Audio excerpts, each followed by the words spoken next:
Pork pies have never tasted better. You are about to make the best pork pie you've ever eaten. Starting with a skinless piece of pork belly weighing around 1.4 kilograms, mine was supplied by the handsome butcher Mick out of Gippsland Premium Meats. Using a sharp knife, slice the belly into strips around 25 millimeters wide, then slice the strips into cubes, just like that.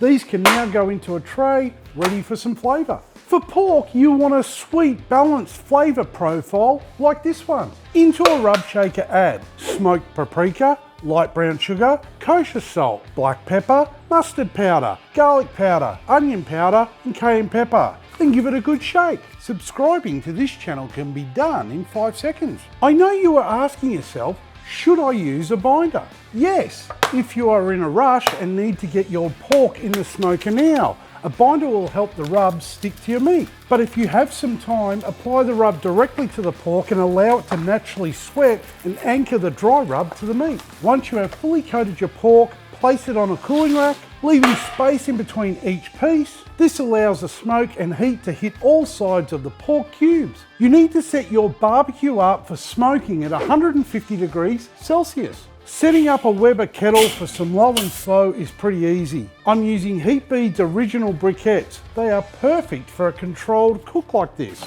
Stacking them in a Weber in a style known as the snake method. 2 rows on the bottom and 1 on top. Lighting up 14 briquettes and once fully alight, placing them at one end of the snake. Then add a piece or 2 of smoking wood, leaving a gap of around 50 millimeters between each piece as timber burns hotter than briquettes. And you will blow out your temps if you don't leave a gap.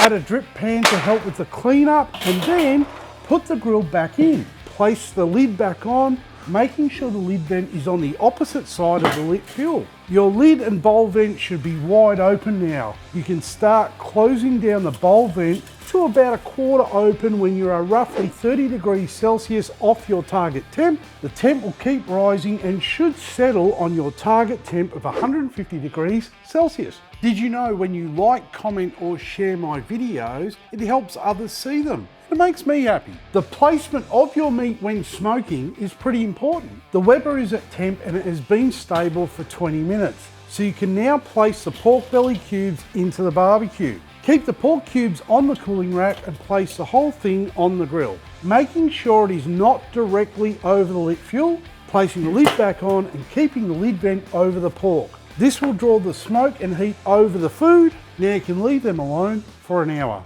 This entire cook will take 3 hours. So a 6-pack of beers it is. I don't want your money, honey. I want your love. The next stage of the cook is called the wrap or the Texas crutch. Start by checking the pork burn ends. The bark is set and we have some colour. They should also feel a bit spongy as well. Remove the rack from the Weber and get the lid back on quickly to stop any heat spikes. Place all of the pork pieces into a pan and add the following ingredients: unsalted butter, barbecue sauce, honey, brown sugar and lemon juice. Cover these up with some flexible metal and place back into the Weber away from the lit fuel and let them soften up for an hour. Pork still needs a sweet sticky glaze and you're about to make one. Into a small pot add the following ingredients: barbecue sauce, honey, maple syrup, unsalted butter. Warm this over a low heat, stirring the entire time until the butter melts and then remove it from the heat. If you haven't seen it yet, check out my super easy Weber brisket video. It's time to check the pork and see if it's ready to glaze. We are looking for super soft cubes of meaty goodness. And look at that. That is what we want. Add the glaze to the pan, coat all of the pork pieces and put the tray back into the barbecue uncovered for 10 minutes. This will create a super sticky glaze to finish these off with. It's time for candy. Meat candy, that is. You did all the prep and now it's time for the reward. Super soft and pillowy pork cubes done to perfection. Now let's make them into something better. What could be better than sweet smoked pork? Have you ever made or even tasted apple gravy? Well, today's your lucky day. Melt some unsalted butter in a saucepan over a medium heat. Add in peeled and diced Granny Smith apples and cook until they soften and begin to caramelise. That should take around 5 minutes. Melt more butter in the same pan. Once foamy, whisk in flour and cook for 1 minute until light and golden to remove the raw flour taste. Then slowly pour in chicken stock and unrefined apple juice or apple cider, while whisking constantly to ensure there are no lumps. Taste and season with salt and pepper. Bring to a low boil, then reduce the heat and let it simmer for 6 to 8 minutes until the gravy thickens to your liking. I like it when it holds onto the back of a spoon. If you want to smooth it out, attack it with a hand blender. It's time to build a pie. If you don't own a pie maker, you can still finish these off in a barbecue or oven in pie tins, using short crust for the base,